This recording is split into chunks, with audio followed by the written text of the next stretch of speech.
I entered this in totally a professional realm initially. All of my books were written, Grandma and Me, had become a personal caregiver at that time, but the others was originally written more as a professional caregiver. But I will tell you, becoming that personal caregiver did definitely influence any future projects that I will be producing. It's been a blessing for me to be able to be part of anything caregiving, obviously, as a nurse, being able to be part of the dementia community and learn from the persons living with dementia. They've been my teachers all along. But my greatest teacher will always now be my mother. My mother, now I cared for her for physical conditions for a good while, but that's very different than when she became someone living with Lewy body dementia. It wasn't until we began to experience the symptoms and manifestations of Lewy body that I really began to better appreciate and understand all the different individuals that I had began to help along the way, and the different times they would come to me and say, "Oh my goodness, I feel like I didn't do the right thing today." And that's when it just got so personal, because every day I found myself saying, "Oh my goodness, I feel like I didn't do the right thing today." I started thinking to myself, how many times have I told someone there really is no right and wrongs as long as we do our best, because our best is all we can do. And, there's this thing called giving yourself grace to realize that this is the kind of journey where we're going to have good days, bad days. And when you're personally caregiving, it's personal. Because you're still the daughter, you're still the wife, the husband, the son, the sister, brother, and those relationships don't stop.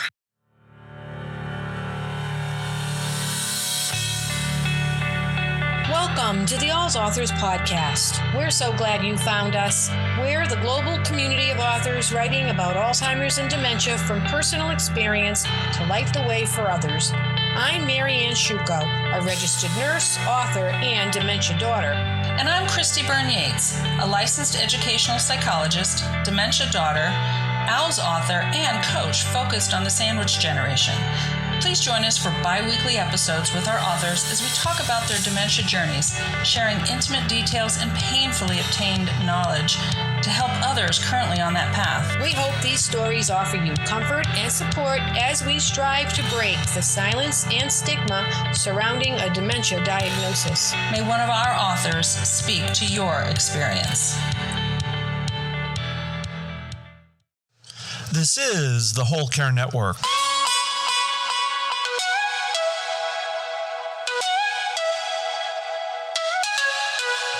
Helping you tell your story one podcast at a time.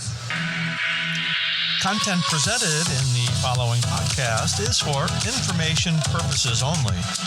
Views and opinions expressed in this podcast are solely those of the host and guest and may not represent the views and opinions of the Whole Care Network.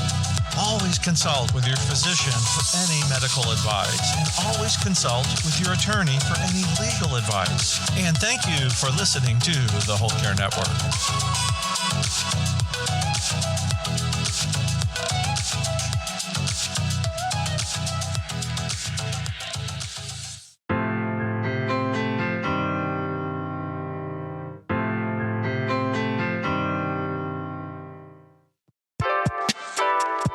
Hi, I'm Jean Lee from All's Authors. All the resources we offer at allsauthors.com, including this podcast, are brought to you free of charge, and our authors incur no expense for inclusion. Our management team is a dedicated group of passionate volunteers who earn no financial compensation. But to continue our mission to provide valuable resources to dementia caregivers, we need the support of listeners like you. If you'd like to support us, please make a donation at allsauthors.com/donate. We are a 501c3 organization. Remember, you are not alone. Hi everyone, this is Christy Byrne Yates. Marianne Shuko is taking a few days away because self-care, right? We all need some. She will, of course, be back with me on future episodes. Today, my special guest is Ann Drummond, who is a registered nurse and former executive director of assisted living communities with over 30 years of experience. Her love of writing, along with her professional experience in caring for others, came together in her book, Meet Me Where I Am, and later in a collaboration with Dr. Beatrice Tauber Prior, with whom she wrote the children's book, Grandma and Me. Marianne also wrote a reminiscence therapy aid entitled I Choose to Remember, which is available exclusively at Angel Tree Publishing. In this episode, we'll talk about her experience as a professional, but also how when caring for her own mother who had Lewy body's dementia, she learned in a much different way about the impact caregiving has on personal relationships. She shares her professional insights with us and offers the type of sage wisdom that can only come from personal experience. I know you'll enjoy hearing our conversation, so let's get to it. So hi, Marianne. Welcome to the podcast. Happy to have you here.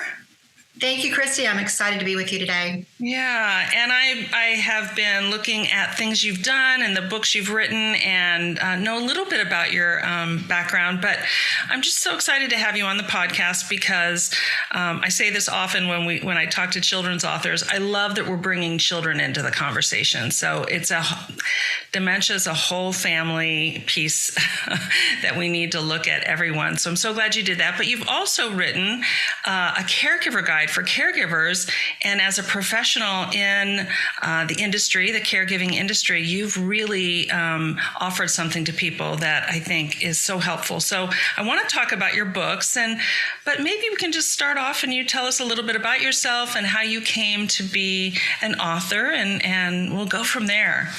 Sure. So my background is nursing. I've been a nurse for a long, long time, over 30 years.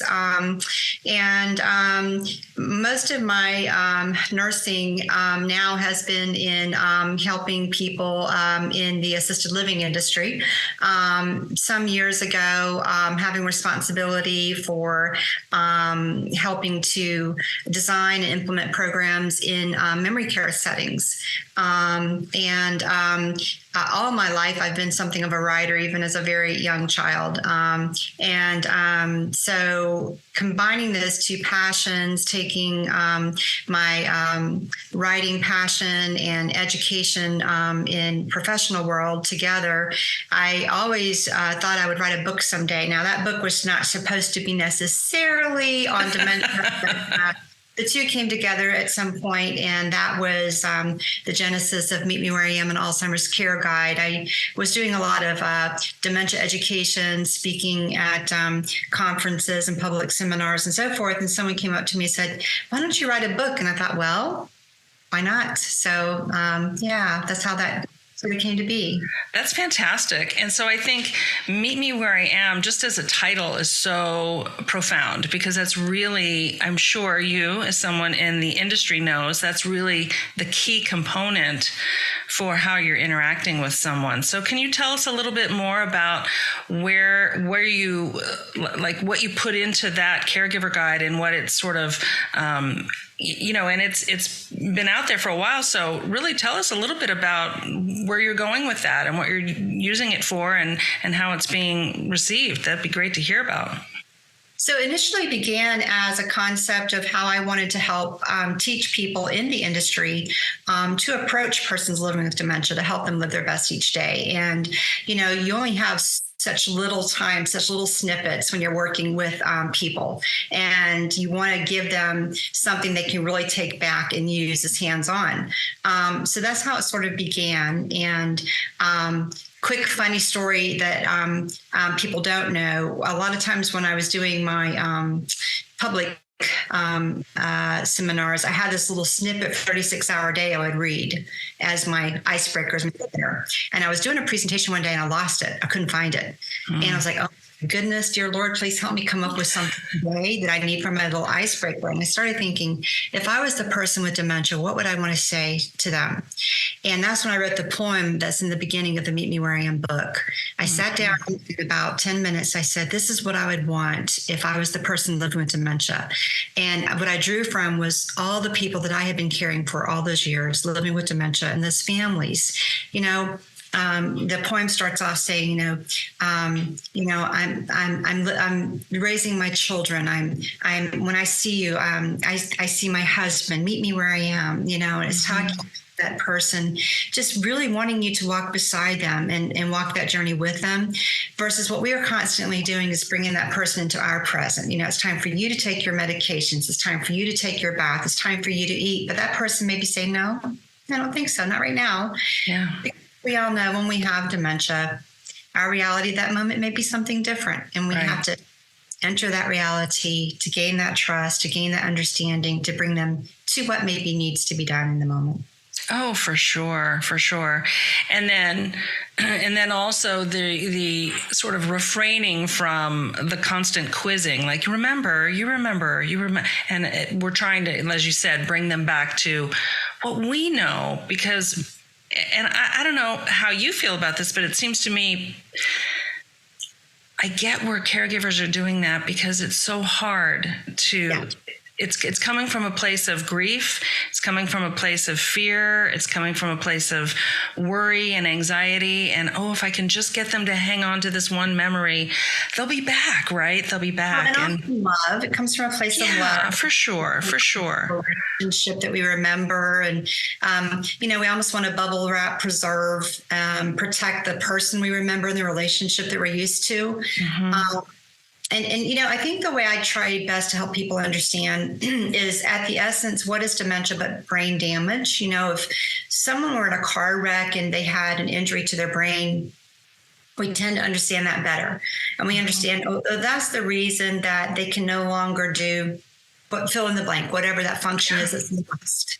But that's the essence of dementia. It's brain damage. The brain cells are damaged, and that's the reason they can no longer do those things that we tend to expect or want. But when we start thinking of it that way, we think of it as that damaged brain cell, and that's the reason they can no longer necessarily maybe interact, respond, or even remember certain things. It tends to make a little more sense. Right. And we can tend to better understand that, any given moment is going to fluctuate because the brain is that master organ. And we have to kind of step back, wait and see where they are, to meet them where they are, to understand they're still there. Right. They may be a younger person, an older person, that same old person that we remember at any given moment. And it just takes a lot more patience, understand. Yeah. And I think that's really key, because it's the absence of that actual event. And we can say, it was that accident that did it. Whereas, dementia creeps up sometimes. We might not see it. It might be there for many years before it starts to be really apparent. And so it's at least that was my experience with both my parents had dementia. My mother had Alzheimer's and my dad had vascular dementia. And it wasn't like one day they were this way and the next day it was a slow creep. So, right. So the absence of that event. And I think that's true. It's probably hard on caregivers then to sort of wrap their head around that. So that's really great. Have you found that a lot of professionals have been using your book, and how has it helped them as care professionals? Yeah, it's definitely used both by personal and professional caregivers. I think what I have heard most often come back to me is that it's an easy read. It's not written in professional ease, if you will. It's definitely written in a way to help people get what they need as timely as possible. I do use a lot of examples. I think some of the feedback I've gotten from many people is, I found myself, or I found my loved one in the book, and I found scenarios that help give me some hands-on tools, especially in the professional caregiver realm that they could take back and use, and even in the personal realm. And at the back of the book, they say never read the end of the book first, but at the back of the book is sort of a quick start guide, especially for that person that may be struggling more, needing some real jump start. That's the jumper cables, if you will, for the caregiver. Right. So there's some real, most common questions and answers that people tend to deal with in the back of the book. Yeah, that's great, though. That is great. And so that makes it so much more user-friendly, I think. So, and it's interesting how people come to a book, especially a guide, what people are looking for. So that's, I think it's great to have that kind of resource in there. And then you wrote another book also about dementia, a couple other ones. I know I wanted to ask you about the children's book and how that came to be. And that was a follow-up. I don't know, it wasn't necessarily a follow-up, but kind of maybe tell us about the genesis of that book. Yeah, that one has a real interesting story behind it. Grandmommy, A Kid's Guide for Alzheimer's and Dementia, was a gleam in my eye for some time. I had written sort of the draft manuscript and had it sitting there for a while and wasn't quite sure which way I wanted to go with it. And I happened to meet my co-author with that through Meet Me Where I Am. She was had found me through that book. Dr. Beatrice Tauber Prior, who is just a wonderful, phenomenal lady. She and I happened to both get our hair cut by the same lady one day. Along the journey. And she was talking to her hairdresser about her experiences with her mother who had dementia. And she had recommended my book to her. And that's how she found me. And we became fast friends. And one thing led to another. And I said, you know what? I've got this manuscript, but it's not really done yet. And it really needs someone like you. She is actually a specialist for children. I asked her if she wanted to partner with me on it. And she was like, you know what? I think I would. And she was really the missing piece to it. What she was able to add to it just made the book so much more valuable. And so she was able to bring her expertise to the storyline. And we really wanted the artwork to speak as much as the words, given the age group that we were targeting, and help tell the story. Because as you know, with young children, that's so important as well. Absolutely. So we wanted to be a project that not only had, an entertaining storyline for the children, but was something that as a family, if you're the parent, because it certainly is not a read-alone story for children, is something that the parent or whoever the adult is in the home that's working with the child could use to even help them. Yeah. So there's a letter to the parent, and it's something children can often be left behind when dementia is in the home. And that's not person living with dementia or the child. And as many of us have seen, children bring so much to that journey.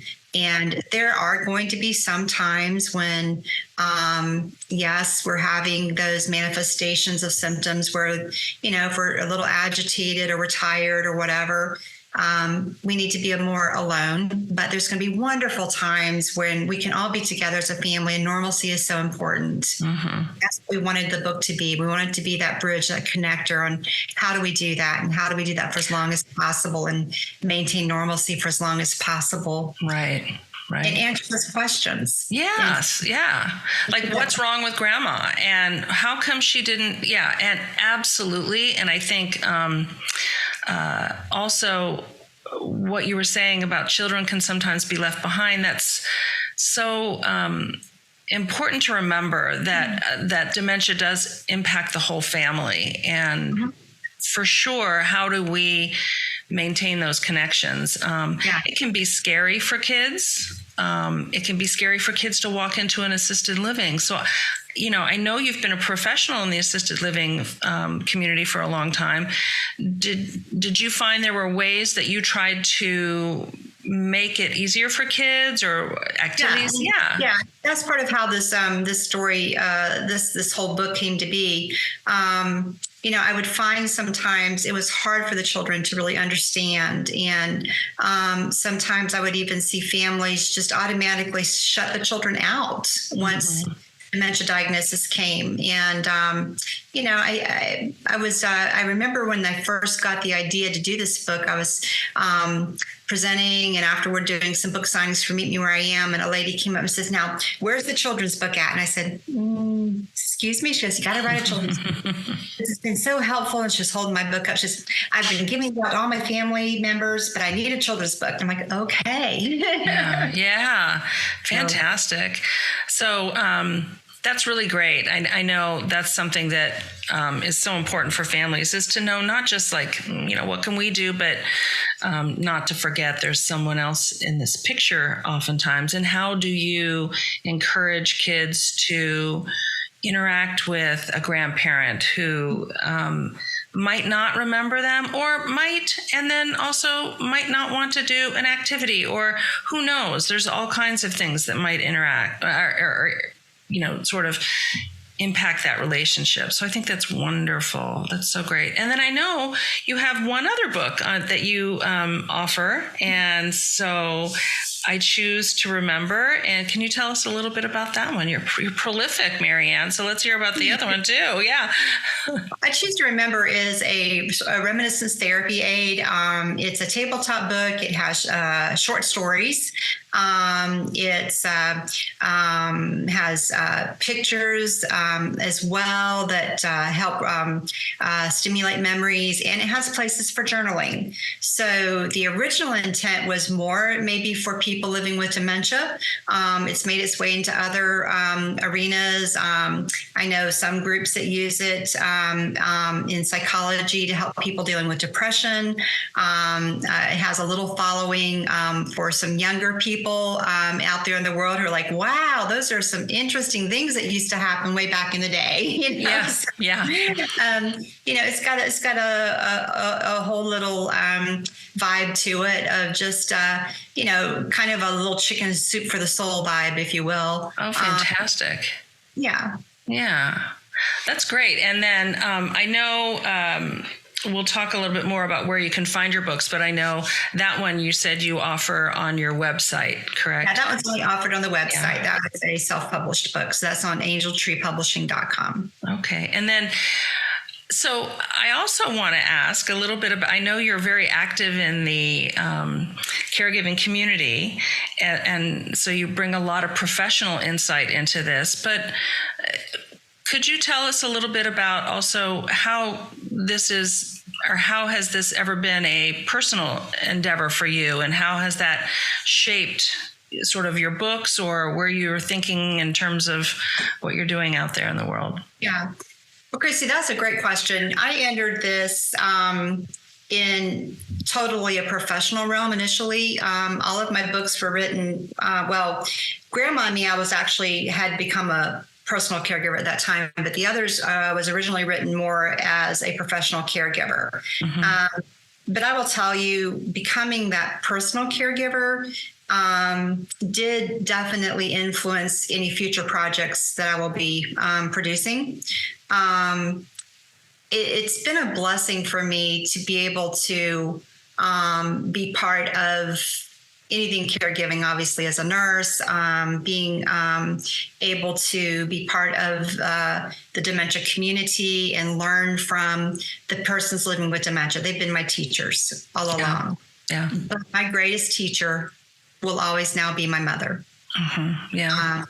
My mother, now I cared for her for physical conditions for a good while, but that's very different than when she became someone living with Lewy body dementia. Oh, and okay. Yeah. To suspect that a few years before her diagnosis, but it wasn't until we began to experience the symptoms and manifestations of Lewy body that I really began to better appreciate and understand all the different individuals that I had began to help along the way, and the different times they would come to me and say, oh my goodness, I feel like I didn't do the right thing today.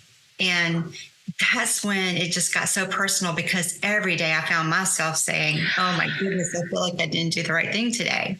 Yes. I started thinking to myself, how many times have I told someone there really is no right and wrongs as long as we do our best, because our best is all we can do.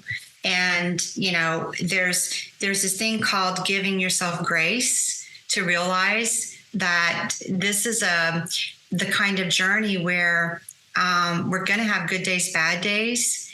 And when you're personally caregiving, it's personal. Yeah. Because you're still the daughter, you're still the wife, the husband, the son, the sister, brother, and those relationships don't stop. We've always been, we're always going to be.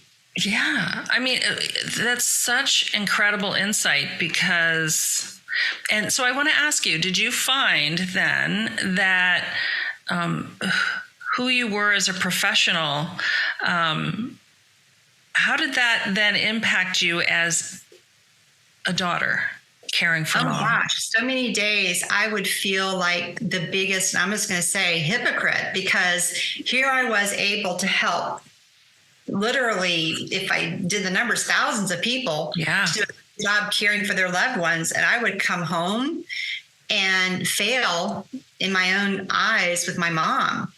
I wrote this book that won awards. I wrote this book that people were out there right and left saying, oh, it just helped me so much with my loved one. And then I would come home and I would make my mom agitated by the approach, where I would, next thing I know, my mom is cussing at me, or my mom is telling me, where I could go,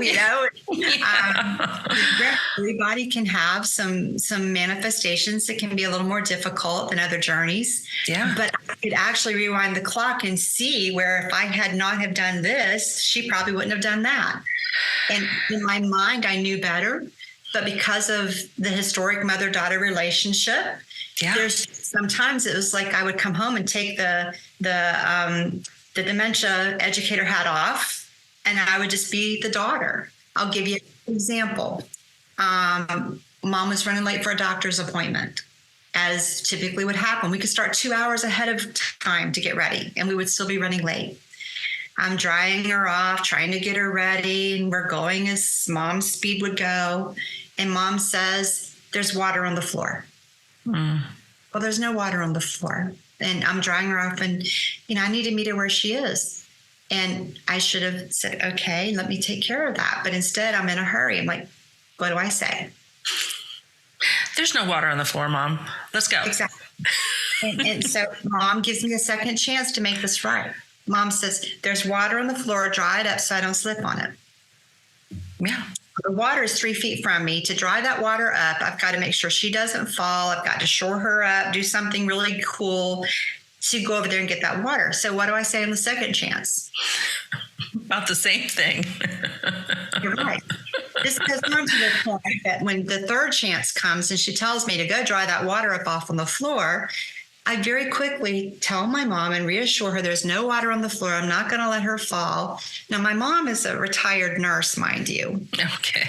She's very worried about that water on the floor. She's not worried about getting to the doctor on time or anything else that I'm telling her. And she's mom. Yeah. Do what she says. And I wrote this book called Meet Me Where I Am. So all of this stuff you're heaping on yourself is then... Wow, that's what caregivers experience. Yeah. And it turned out to be a very not good next several hours because mom got very agitated at her daughter, who did not meet her where she was. It ended with me in tears when I realized I was the one that got her so agitated. And it's just one of so many examples. Yeah. And the hardest part is to give yourself grace when you unpack that, to realize you're only human. The daughter, trying to get her to a specialist appointment that they cancel if you're 10 minutes late. Right. Because you knew that she needed that appointment. Yeah, no, I totally get it. I mean, I can relate so much to that, because what I can do for someone else as a professional is I have that distance, Absolutely. But this is my mom. I know my mom. Look, she's and all of the years of her being my mom are still in my head as I'm saying, Mom, there's no water on the floor. Let's go. So what I would love to say right now to any caregiver listening is give yourself grace. You're only human. There's going to be days where you don't always do exactly what you might know to do, but it's not wrong. It's just human. Exactly. And you get a new day every day, a new moment every moment. You just take a deep breath, back up and say, reset. Yeah. Oh, that's beautiful. And I really appreciate you talking about that, because I think even people who aren't professional caregivers or nurses or somehow in a related field, the tendency to feel bad about what we're doing because it's not right, like even feeling like they're not getting better, and that's in a progressive disease like any of the dementias. That's really hard. That's really hard to take. We want people to get better. Our health professionals want people to get better, but this is a different kind of thing. This is very hard. So I love that you're talking about that, and I'm wondering, now looking back and the books and the work that you've done, are there ways that you are, like, is there another book coming and you're going to talk about this, or where are you with that? Yeah, there's a couple of projects on my, I guess you would call drawing board list that are infant works right now. I don't think they'll be out anytime real soon, but there's definitely going to be one that is my rearview mirror of caregiving, if you will. Mm-hmm. The approach doesn't necessarily change, but it's more for helping caregivers to really do, I think, more self-care. I was horrible at that. I'm still, I think I'm just now coming out of that recovery phase. It's been 2 years since my mom passed. Okay. And I think everyone deals with grief a little differently. But I don't know that we all deal with our grief, Absolutely. Lift the rug, shove it under and close, because absolutely. And that can impact us too. Oh, tremendously. And I think the other thing is to, and I don't know where you are in your grief process, but what I found for myself and what I've seen with others is it's an ongoing process. And for me, it was just I always call it the sneaky beast, because I'd be fine. I'd be doing everything's great. And, I think I've dealt with everything, right? I've dealt with it. And then, maybe I'm cooking a recipe my mother taught me, and I can't find the seasoning, and all I want is to ask her, well, what do I substitute?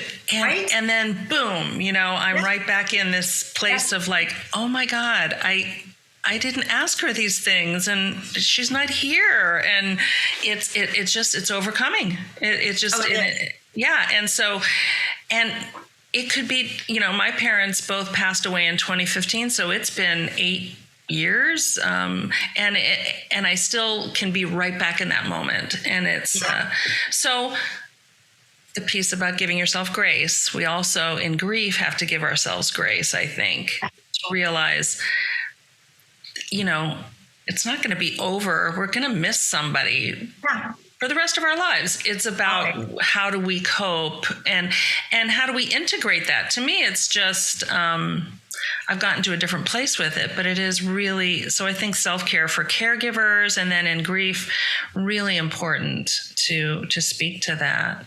Mm-hmm. What are some of the self-care tips that you would that you might have mentioned in your caregiving guide, or that you now, as someone who's been on that other side, that personal side, what are the things that you think are really important for for our listeners to hear as self-care techniques or strategies Yeah, I think one that I do talk about, but I certainly think that no one gives enough attention to is to really try to avoid isolation.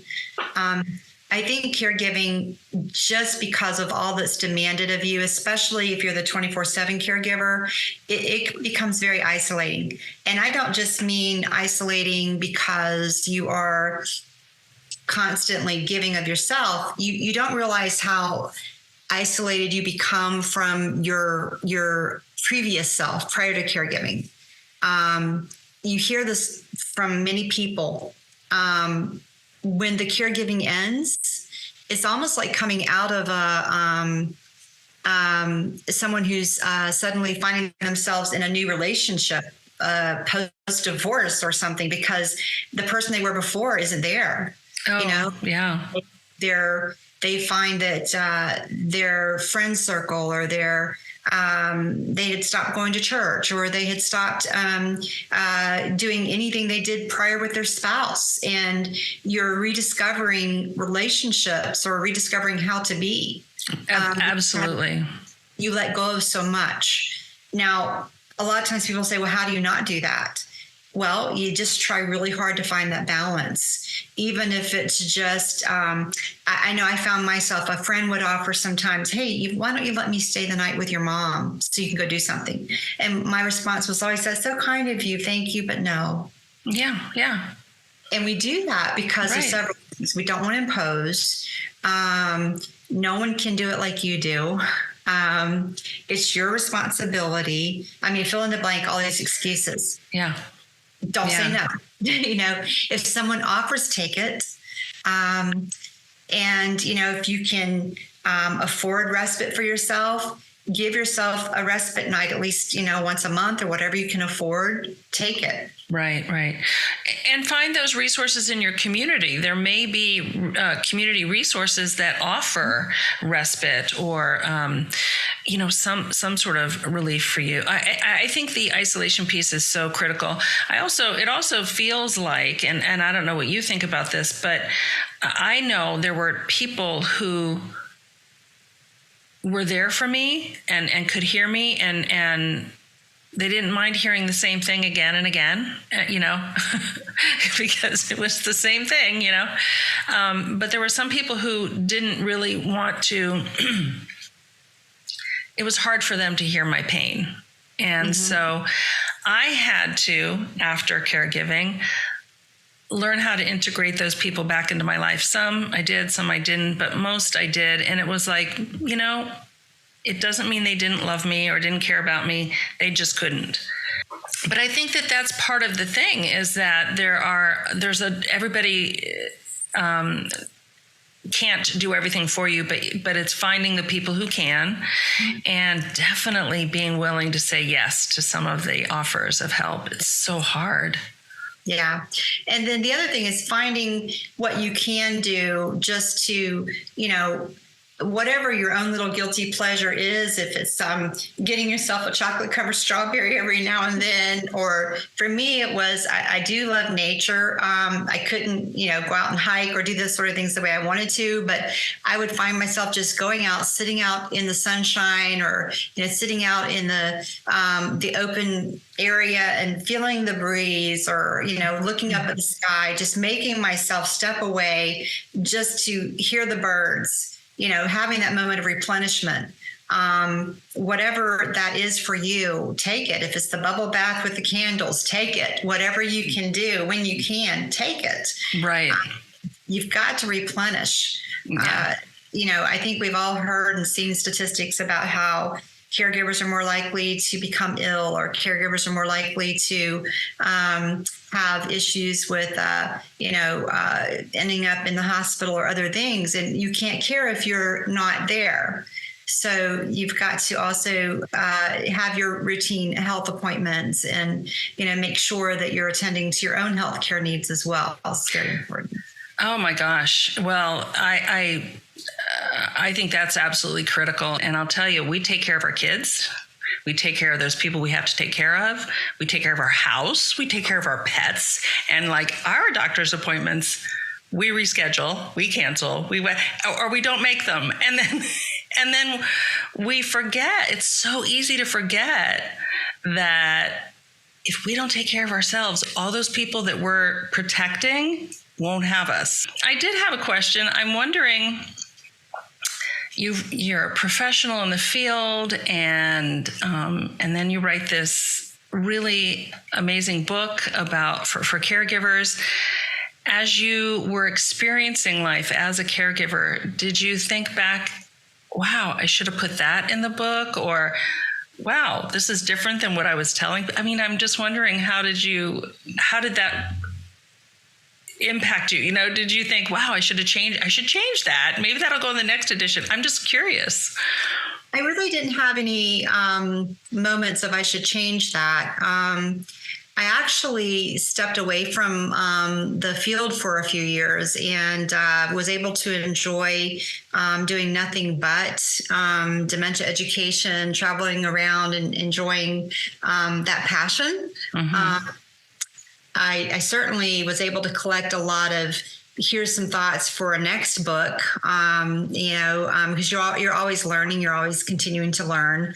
But that's when my mom started getting a lot more sick and needy. So I had to stop doing that and doing my own consulting and stick closer to home, which brought me back to the industry. A lot of times those life changes also dictate what we do for our living. So that did bring me back to my career change. So it's just been more of just, I think, learning more. The more you are able to do, the more you're able to learn, I think. So it's been more in that direction. Yeah. And I would say too, and I'll ask you if you experience this too, it feels like, I agree. We're always learning more things, but even the field, right? Even what we know about different diseases of dementia, the different types. Lewy bodies is so misunderstood at times, hard to diagnose, oftentimes diagnosed post-mortem.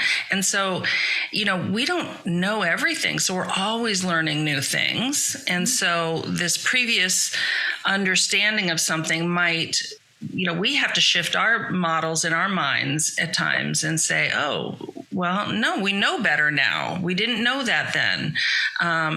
So are there some shifts that you're seeing there that you think are important for people to be aware of? Yeah, I think, there's still this tendency for, I think, just the population in general to want to just say dementia is dementia, and not dig deeper, peel the onion back and try to figure out what type of dementia. I would like to see that shift a little more so people have a better understanding maybe of the journey to expect. Not all dementias are equal. We will see some different outcomes here and there. I think that's one thing. I think that we're definitely finding that just because we have dementia doesn't mean we have to take the vacuum cleaner away. What do I mean by that? I saw a family one time that as soon as mom was diagnosed with Alzheimer's, they took her vacuum cleaner away. I said, well, she can't do that anymore. And they were going down their list of what they didn't want her to do anymore. We're finding that it's more about what we can do than what we can't do, and maintain for as long as possible. I think we're seeing a whole shift to that as we're seeing more dementia-friendly programs, dementia-friendly communities, dementia-capable being the word now versus friendly. It's about capabilities, and there's a whole shift, I think, even in our, we're not there yet, but we're seeing it more in our professional care culture as well. It's less about the limitations and more about the abilities. And I think we're going to see more of that too. Yeah. And I think that's a really important point, right? And helping families to allow and invite our people with dementia with us as much as they can. Really only worrying mostly about their safety. Can they, there's going to be a time when they can't do certain things anymore, right? And so making sure we're aware of what that is, but not then saying, well, so now you can't come to the family party. Might be how we look at doing that, and or family gatherings, right? So I think that's really important to think about, is keeping people as involved as possible and shaping that a little differently. Have you found that the business of assisted living has changed, that they are becoming more dementia capable or dementia aware? Oh, sure. I think so. I think long-term care in general is certainly doing a better job. Certainly, we all still have some room to grow, but I think we're seeing a much better dementia-friendly, dementia-capable culture in general in that direction. Yeah. That's good to hear. I know sometimes people are very reluctant to have their loved one in a facility rather than being at home. And I always tell families, every family's different. There's pros and cons to everything. So not to feel shamed if you do one and other people, because somebody's going to tell you you're doing the wrong thing. At least that's what I found. People were telling me I was doing the wrong thing. And I'm like, yeah, you know what? I'm the person though, so. It was certainly a very personal choice. I was that person who had promised my mom that I would never put her anywhere that she didn't want to be, and that I would take care of her myself. And then came the day that I tore my meniscus in my knee transferring her, and I just couldn't do it anymore. My mom was not happy with me, but I couldn't do it anymore. And it was probably a good 6 months past when I should have, at least. And that was the daughter, not the professional. The professional would have thought about the fact that the sooner I got mom into a place that was appropriate for her, the sooner she could have integrated in her highest functioning capacity, made friends, got to a place where she was happy and well-adjusted and her needs were being met. And I could have gone back to being her daughter and not trying to be all things to her. So to me, that's what these programs are all about. It's letting that person who is the family member be that family member again, and not be a 24/7 caregiver, because no one really can be when they really need 24/7 care. Yeah, that is so important. I'm so glad you shared that. And thank you. Thank you for sharing that insight, because I think that's something that a lot of people, that's a struggle, right? That's a really difficult decision. And there's a lot of noise out there about what, and then we should on ourselves with that noise, right? Where it's like, I should do this, right? I made this promise and that kind of thing. But life takes its turns. And so it's interesting to hear you talk about, this was the daughter in me and that was the professional in me. I thank you so much for that. That's really very wise. So Marianne, I'm so excited that we had some time to talk, and I want to ask, tell us where we can find your books. Sure. Well, Meet Me Where I Am, an Alzheimer's Care Guide, and Grandma and Me, they can be found anywhere you find a book.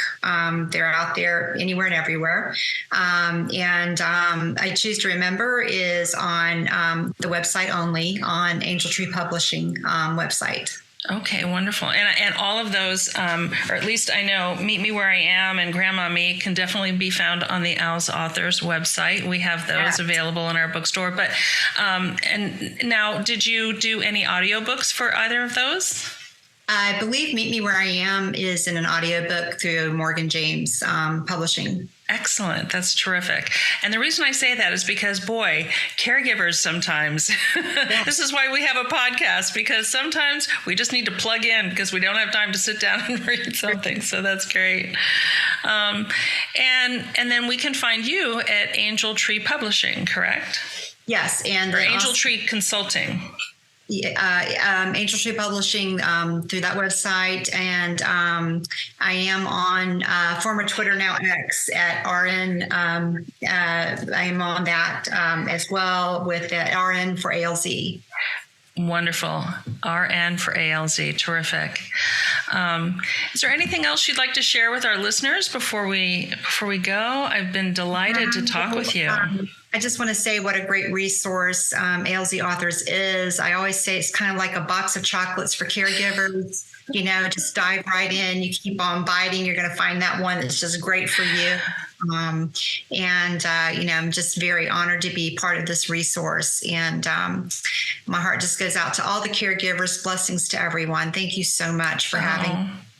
Well, it's been delightful. Thank you. And I think you've shared some really amazing pieces of information. And and I love that. We're like a box of chocolates. So that's terrific. You'll find something you like. All right. Well, thank you so much, Mary Ann. And all of your information will be in our show notes. And so our listeners can find you and find your amazing books. And just thank you for what you're doing. I really appreciate it.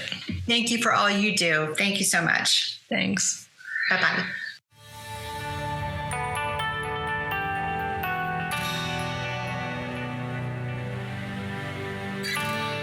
Thank you for listening to Untangling Alzheimer's and Dementia, an Alz Authors podcast. For more details on this episode, please see the show notes. If you enjoyed the podcast, please leave a review and subscribe to it on whichever platform you use to listen to your favorite podcasts. For more information on Alz Authors, please visit alzauthors.com. While you're there, be sure to browse our online bookstore, where you will find hundreds of carefully vetted books on Alzheimer's and dementia. You can also find us on Twitter, Facebook, Instagram, and LinkedIn. Please email your thoughts on the podcast to alzauthors@gmail.com. We are a 501c3 charitable organization, totally reliant on donations to do what we do. If our authors' stories move you, please consider contributing to our cause. Remember, you are not alone. One can sing a lonely song, but we chose to form a choir and create harmony.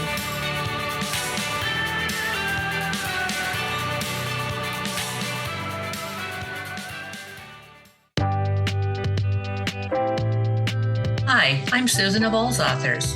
When I was a caregiver for my mother with dementia, resources to educate and offer support were hard to come by. Alz Authors believes in the power of storytelling to support and encourage those impacted by Alzheimer's and dementia. Custom Caregiver Collections is a customized collection of memoirs, novels, caregiver guides, children's books, and more. This collection of well-vetted books comes displayed in a beautifully crafted wooden tabletop bookshelf with Alz Authors branding. Custom Caregiver Collections supports our goal of bringing real books to real people in real places and are perfectly suited for senior care communities, senior centers, doctors' offices, memory cafes, and professional or personal libraries. If you or your organization is interested in ordering or building a custom caregiver collection, we can guide you through choices of books written in many categories to support your needs. Want to build your own book collection? Contact us at alzauthors.com/ccc to get started.